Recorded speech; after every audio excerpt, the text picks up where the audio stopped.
All right, so let's get into Duke's rival, the other team. Really, I know there are four Ooh, teams in the ACC in the so state of many. Carolina, So, but let's get into it.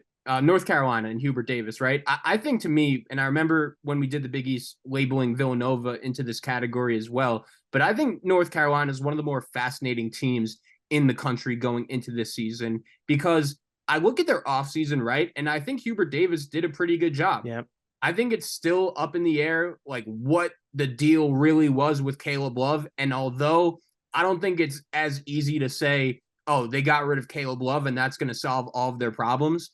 But at the same time, something was up with this team last year. We remember going into last year at this time, they just had so many expectations. They were fresh off the Final Four run. They were a deserved, I think, number one team going into the season, considering they brought just about everyone back. They added Pete Nance, but it just never clicked. And it got so bad that North Carolina became the first team in the history of college basketball to enter the season as the number one ranked team and then go on to miss the NCAA tournament. But with that being said, again, I like their offseason. I think the additions of Cormac Ryan and Harrison Ingram, two guys from the transfer portal, were two pretty good adds. And I think they fit in pretty well with their top two returning studs in RJ Davis and Armando Bacot. But the thing is, it's not like North Carolina hasn't had a ton of talent over the course of the Sure. last few years. And Hubert Davis, I want to like him. I want to root for him. I think he did a really good job getting his team to buy in 2022 during that Final Four run. But the harsh reality is, since Hubert Davis has been on this job, that one run, that 1 month of March a couple of years ago, is really the only great month that he's had on the job. And I have a very hard time trusting him going into this year. And I have a very hard time saying again that, oh, this team just got rid of Caleb Love and it's going to solve all their problems. All right, so let me dive into all that because I think you're right on pretty much everything. So first of all, my stance all summer has been really two things. One, he did about everything that you could ask of him. You referenced all of it, but you get, first of all, I think it's important to note, like you retain a couple really good players in Bacot and RJ Davis, right? And that's something that I do think is a little bit of a positive. And I know they weren't great NBA draft prospects, but if the program was falling apart and they hated playing for him in the portal era, they could bounce or they could go pro or whatever. You referenced all the transfers. Elliot Cadeau, 5-star freshman, is coming in as a reclass kid. So you retain players, you got transfers, you got a 5-star. That's all great. I also think everything that you said about Caleb Love is true as well. I have said on my show many times, I don't know if it's true or not. We're going to find out. But this offseason was basically framed as, and that nobody said it publicly, but you can kind of tell by the way things went. The offseason was framed as everything last year was Caleb Love's fault, blame him.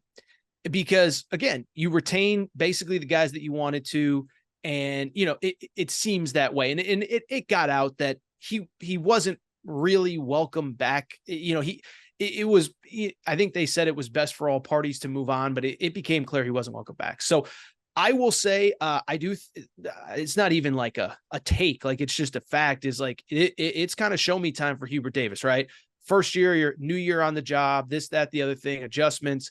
Last year's a debacle. Well, this year it's your program. I mean, outside of Bacot and Davis, who you've been with for 3 years now, they're all your guys. Carolina was a school that players didn't really transfer into and certainly out of. A lot of guys left. You brought in a lot of your own guys through the portal. And so there's no doubt about it. It's go time. Now, what I will also say, I'm drinking the Hubert Davis Kool-Aid. I have convinced myself it was Caleb Love's fault. And I'm kind of being facetious, and I don't mean to be mean to a 21-year-old kid, but like, I have convinced myself that the talent is there, that the chemistry will be better, and that this team will be better. So I'm buying. I think they were 21 in the first AP poll. I have them a little bit higher. I do think probably third behind Duke and Miami is the right spot, which is where most people seem to have them. But this is a team, I think if it clicks, they could be a top 10 type team all year. I think they can be a second weekend team playing to go to the Final Four. The talent is there, and I'm believing that the chemistry is going to be better minus Caleb Love. Yeah, I think you made some good points, and I could definitely see that being the case, but I don't know, man. Like, I don't know if I could fully just buy into the offseason narrative that you said. Like, oh, Caleb Love's gone now. Everything's going to work. Like, based on what I've seen over the course of the last 2 years, I just don't know if it's that simple.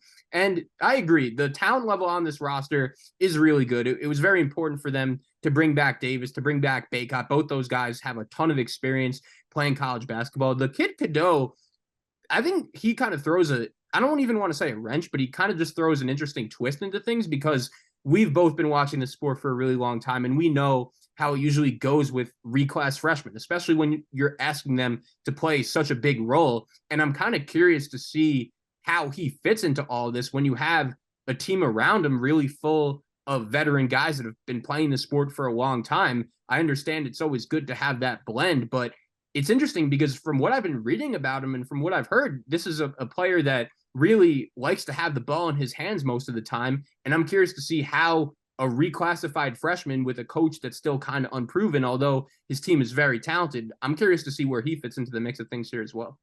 Yeah, I've seen Bacot say in interviews and stuff that Cadeau is the best passer he's played with in his time at Carolina, which is obviously a great sign. But listen, it's a cliche comment, but it is true. Sometimes, stuff gets said and it's not true, but this one is. Young, reclass guys generally do struggle, and especially at the point guard position. I mean, you can go on and on through all the years. We kind of know the names. The one that's standing out to me most is probably Devin Askew, which is unfair to him, former Kentucky guard who ended up at Texas. And now he's at Cal. But like it's hard. And I think the one thing you learn is that, and by the way, like you go back to the reclass stuff. I mean, I know there were guys that did it previously, but it feels like it really kind of started with Marvin Bagley, and like the real like wave of like, okay, every summer we're going to have 2-3 guys make this decision.